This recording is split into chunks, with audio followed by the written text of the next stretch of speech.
Now, moving on to the next session for the day on the topic Making Equitable Inclusive Culture a Reality for All. I would like to introduce Mr. Ravi Pandey, Head of Marketing, UKG India, UKG.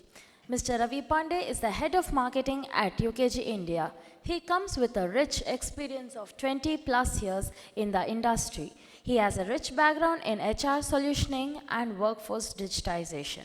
He has worked with diverse organizations from various industries and geographies across continents, helping them bring about notable difference in organizational culture driven through process automation in WFM and HCM functions. Can we all put our hands together for Mr. Ravi Pandey and welcome him on the dais? And then Vikas taking it all over. So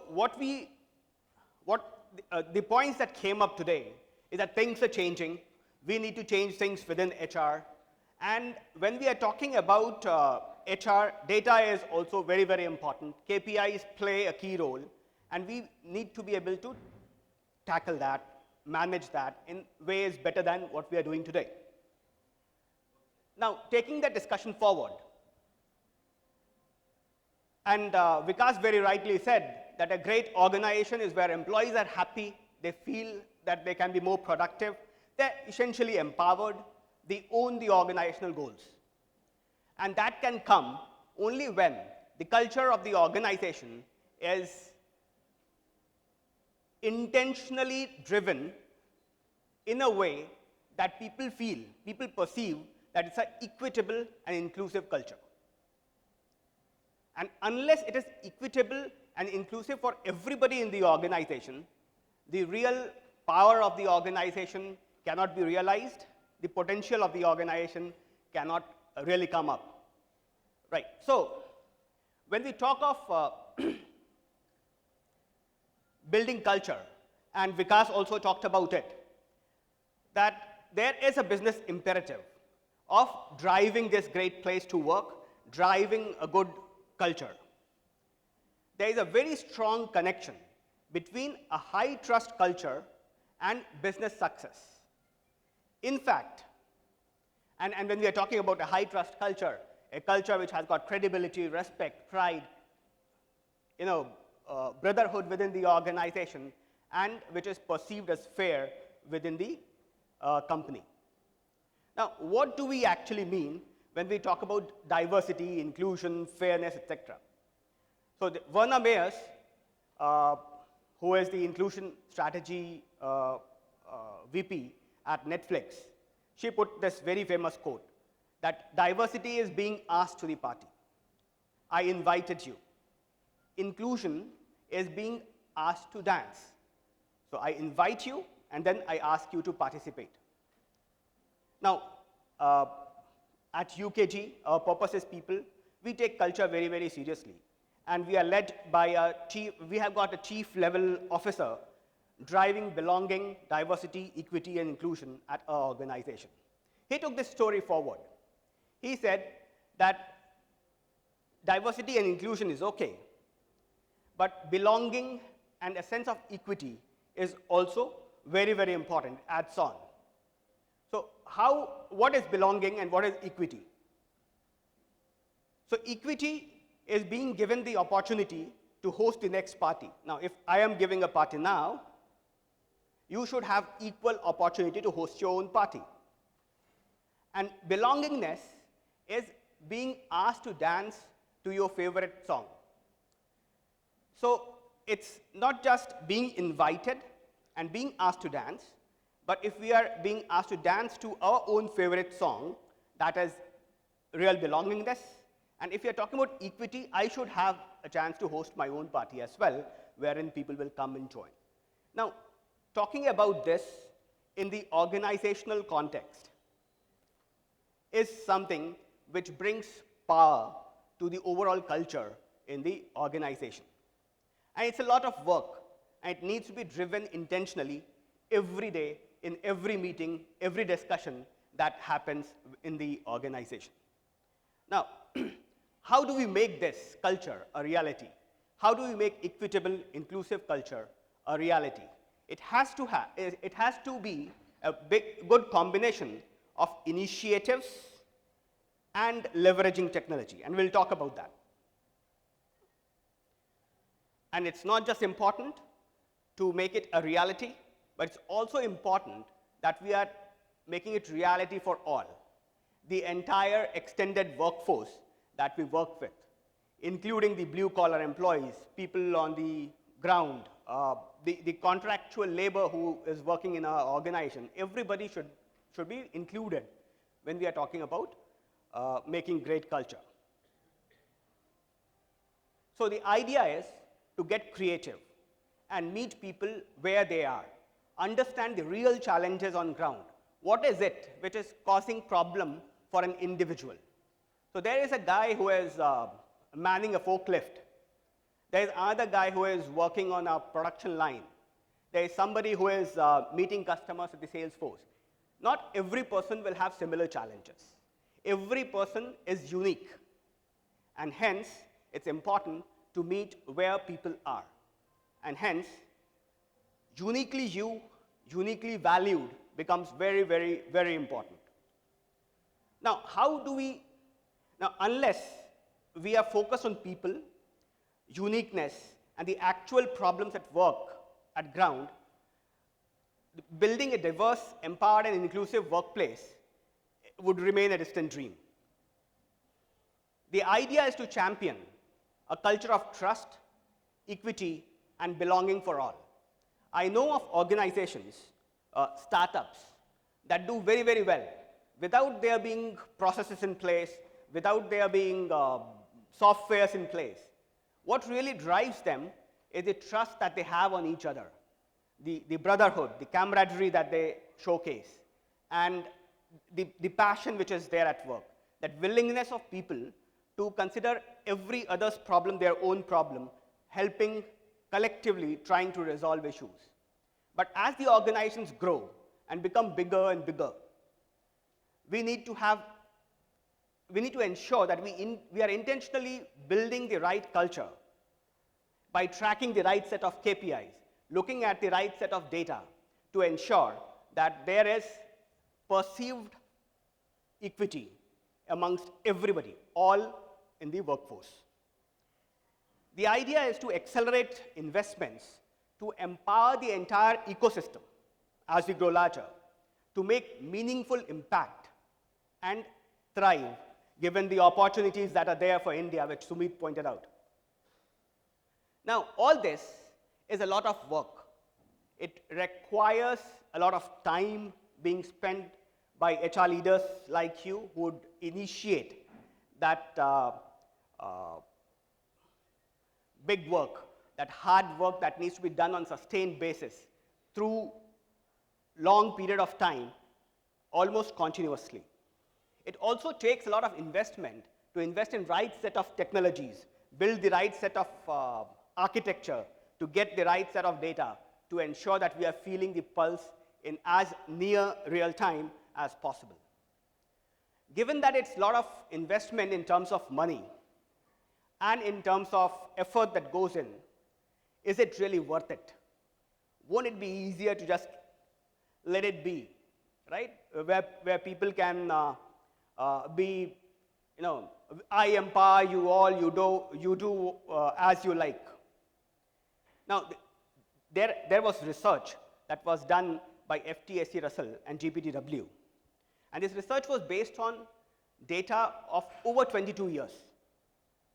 And what they came out with is that the 100 best companies to work for, where intentional culture was driven, they have outperformed the market by a factor of 3.33.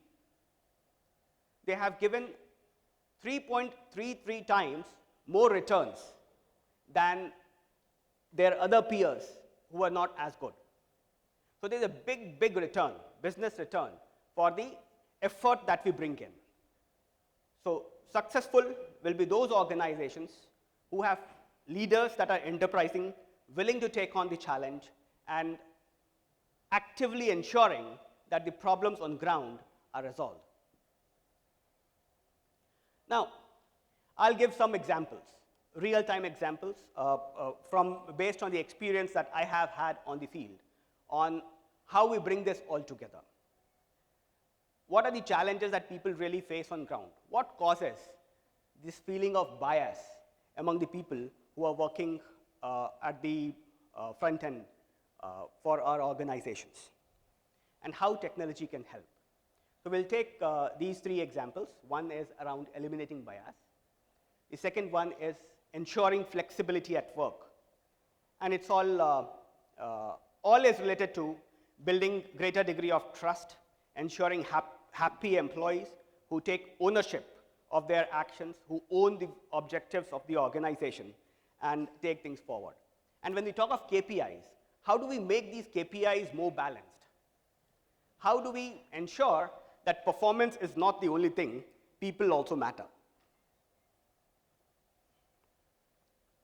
Okay, so talking about the examples, the first thing which I'm going to talk about is eliminating bias.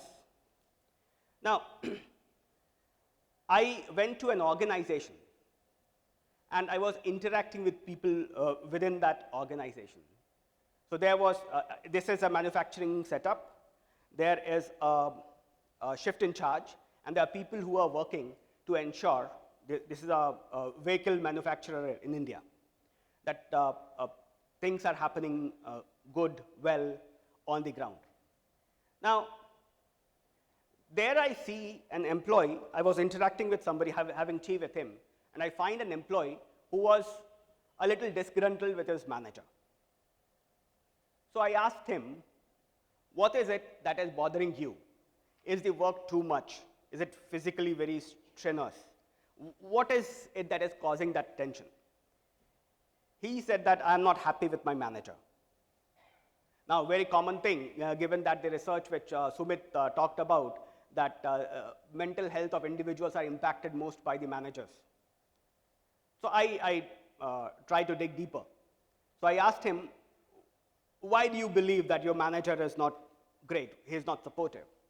He said that my colleague, same experience as me, same skills as me, he is never asked to work in second shift. He always works in the first shift only. So while for me it is a rotation, he is getting his favorable work hours. I am not. And this bias of manager is causing a lot of angst, a lot of pain, a lot of issues here. And that is what is keeping me from being happy and productive. So I knew the manager, I worked with him, I know that he is a great guy, and he won't do it intentionally. So, so I went and I talked to him, and I said that there is a perception that there is something called sweetheart scheduling. Now, sweetheart scheduling is a scenario wherein individuals get their own favorable working hours from their supervisors. It's a classic case of bias which is like omnipresent.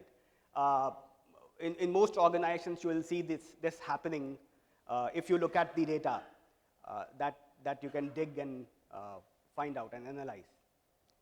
So I went to the manager and I asked him that why is this perception there you are a good person, I know that you are fair, you mean well, you come from the right place. Why is this happening? He said that the other employee, they have a small baby that needs to be taken care of.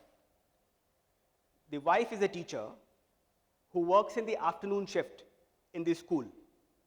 So the employee approached me, and I thought that it was only fair.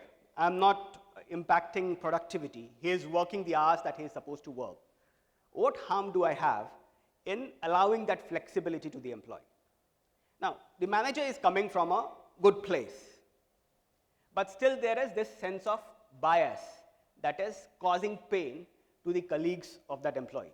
Now, why is this happening is not, even though everybody is well-meaning within the organization, unless you have a process where communication is democratized, people have the same way of reaching out to the managers. Everybody should feel empowered to express their own preferred hours to their bosses. So if we democratize this process, if everybody is aware that they have this empowerment to express any special request that they have, and they know that only after going through these process that your preferences will be accepted, then this perceived feeling of bias goes away.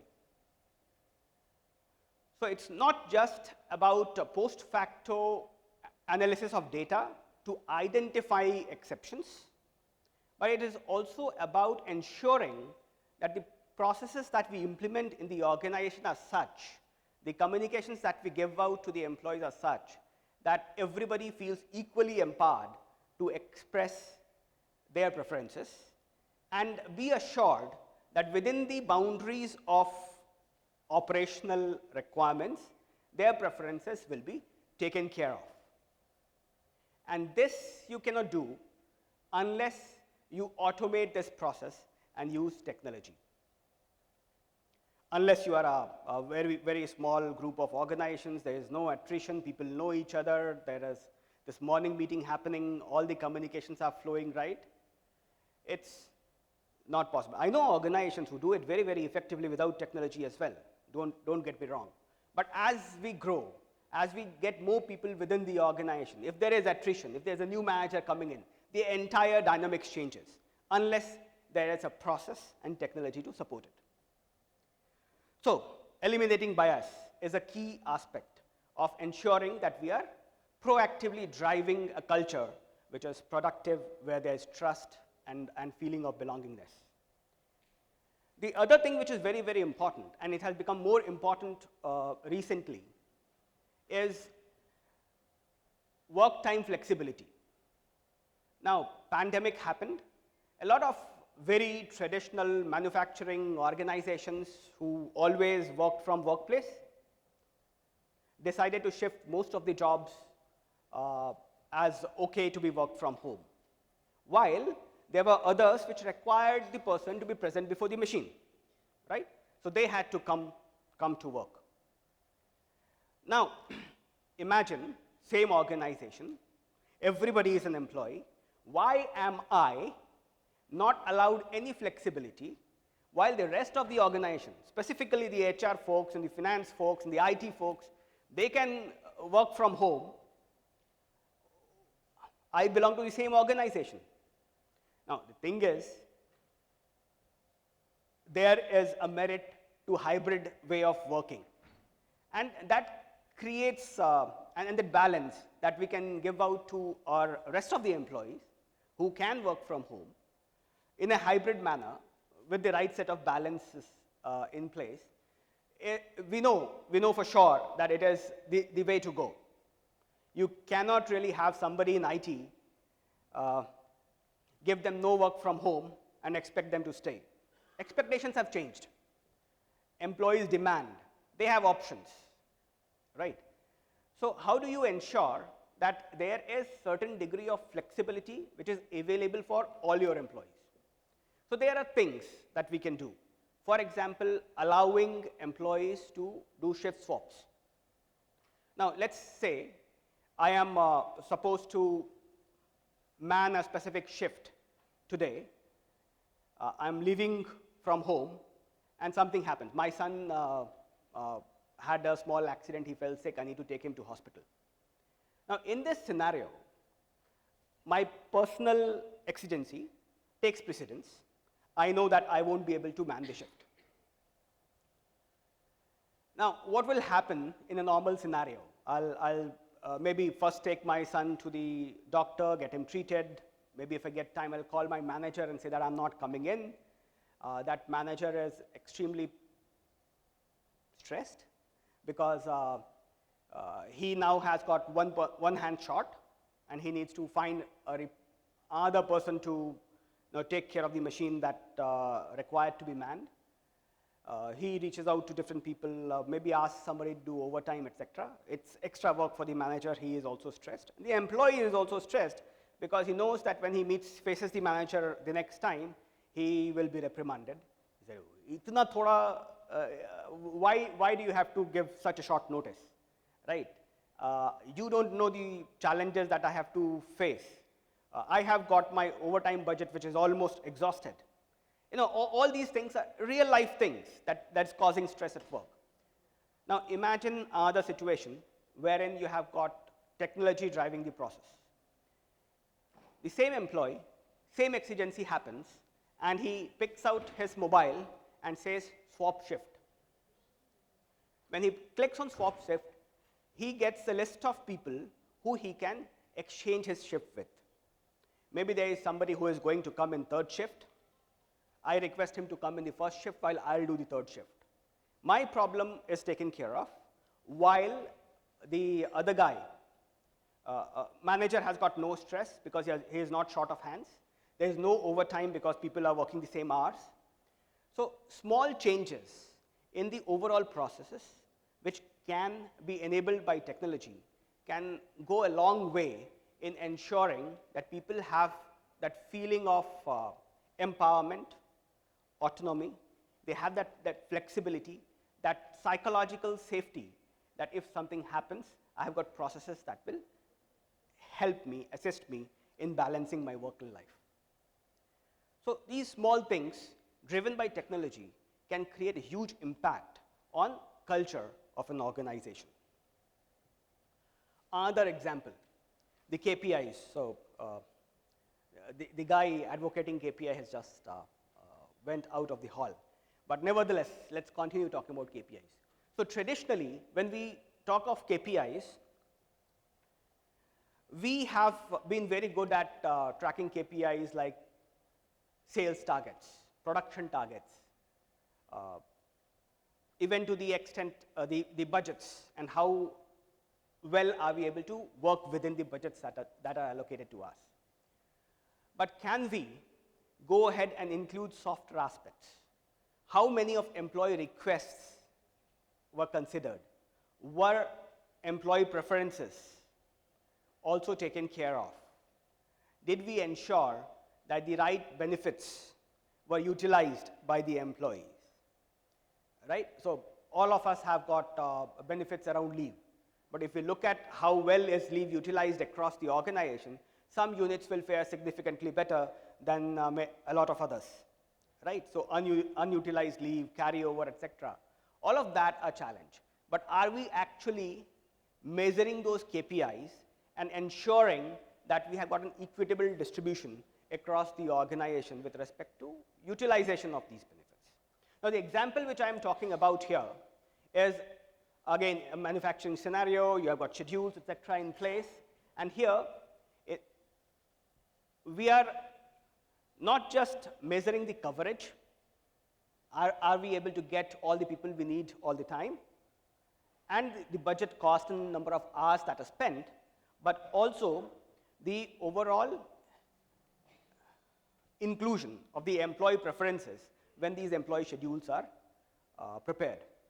So the overall schedule score is a combination of the softer aspect of employee request being considered and the employee preferences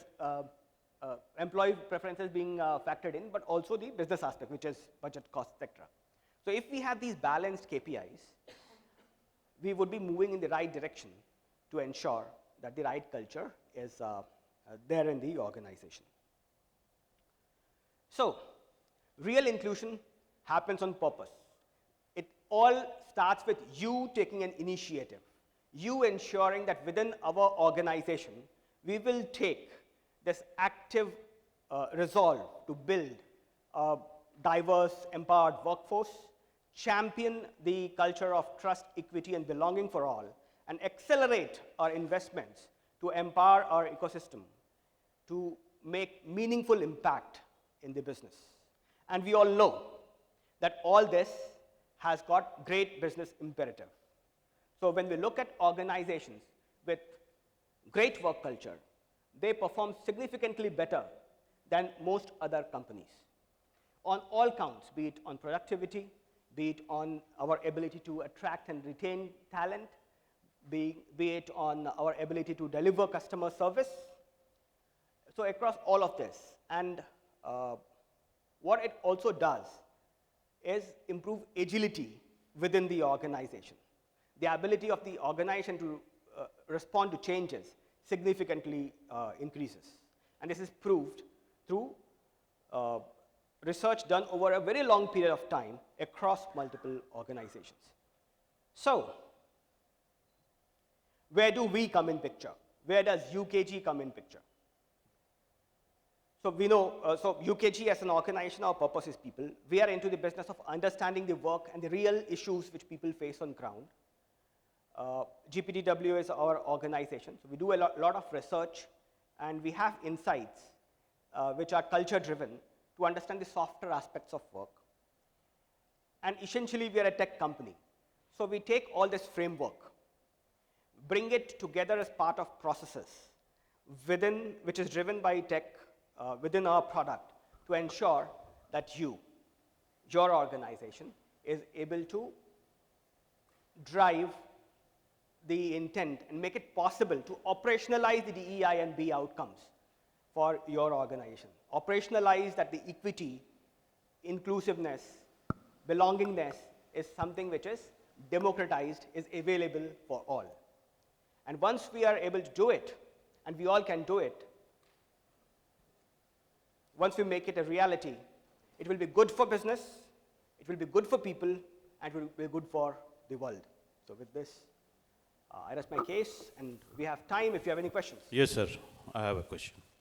My name is Dr. Pradeep Seraphim. I am from St. Joseph Institute of Management. I'm a Director of Placement and Training. I've worked through and through in HR across the country in various organizations.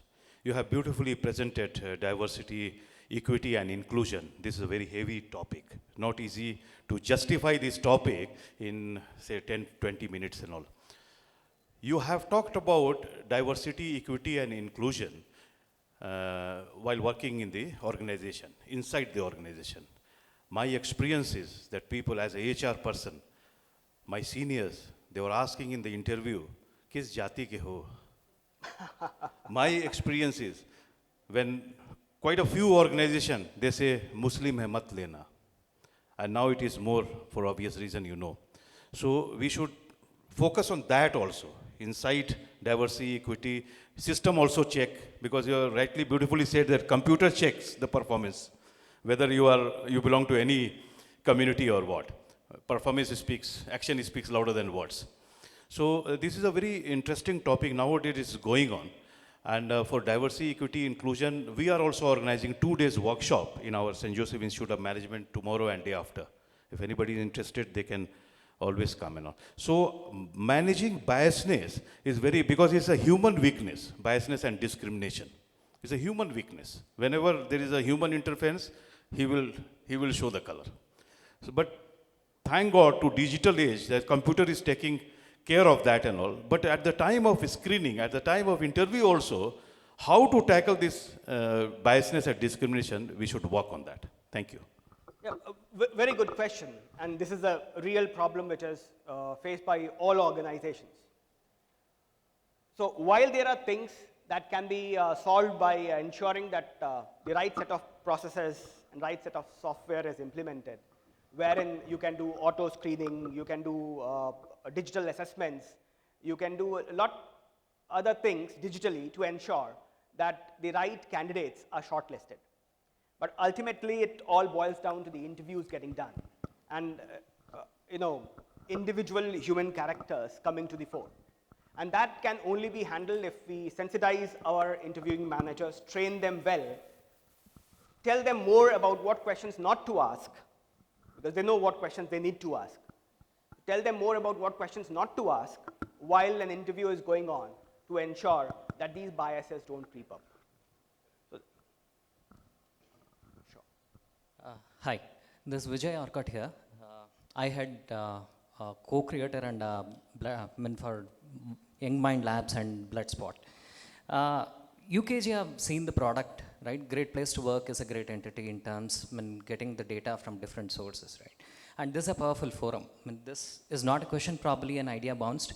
So can Great Place to Work bounce all the data with the prescriptions, like without prescription, right? I mean, data has no meaning. Can the guidelines or the guidance for the CHROs, I mean, be given by the Great Place to Work? Not just assessing, I mean, how they're doing, probably helping what to do and how to do, right? Can be great source of data and power, which the CHRO can get the insights of the industry, right? Because each one is driven in their own business and their own saga.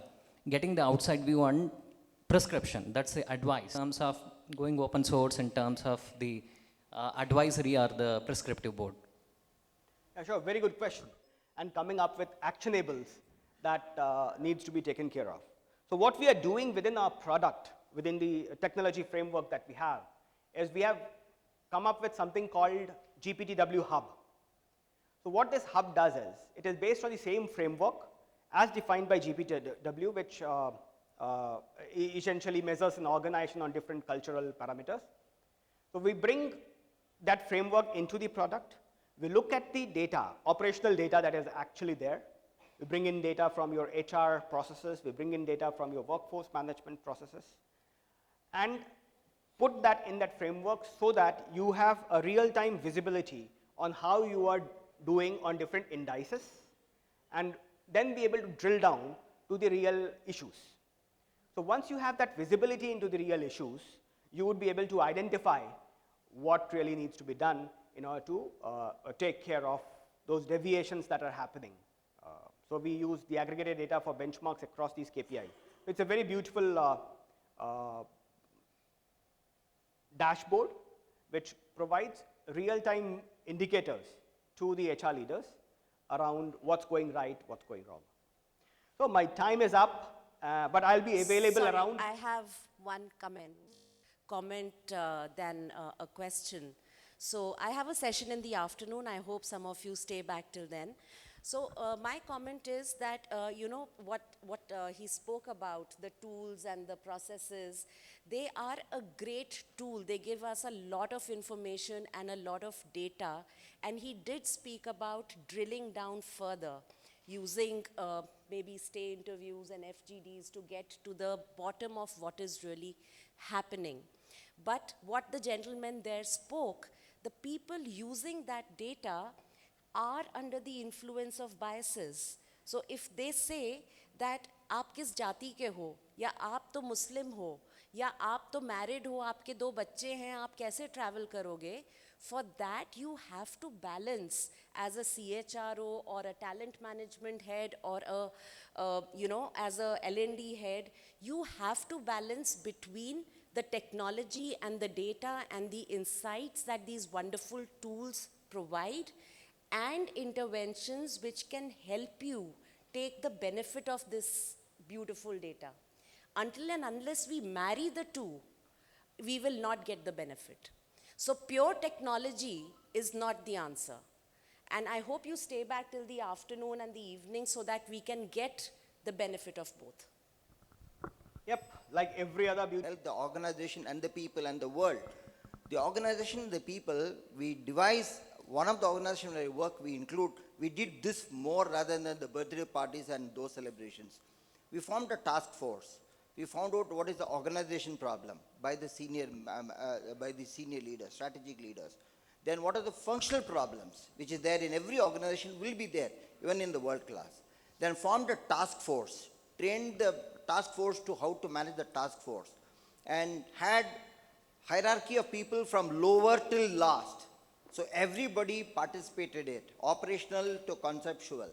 And then it was reviewed, and it was a win-win for all. Recognition and reward was shared with all of them, so that this continued forever. So I would like to know if you have such success models, not now, maybe at the end of the day, you can send an email to all the participants to follow that.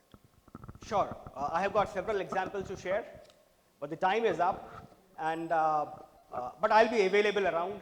So during the breaks, let's get in touch, and I'll be happy to share those with all of you. So thank you very much. Thank you so much, Mr. Ravi Pandey, for that wonderful session. And I request everyone to kindly keep your questions, or in case you have any more discussion points in the networking break, as we are running short of time. Now, I would like to invite Ms. Shilpa Ranjan on the dais, General Manager, HR, Bosch Global Software Technologies, to felicitate Mr. Ravi Pandey.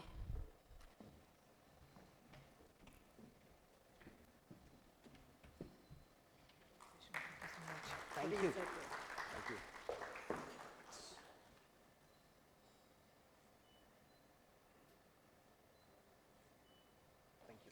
Thank you, Ms. Shilpa, for doing the honors. Thank you so much, Mr. Ravi Pandey, for that lovely session.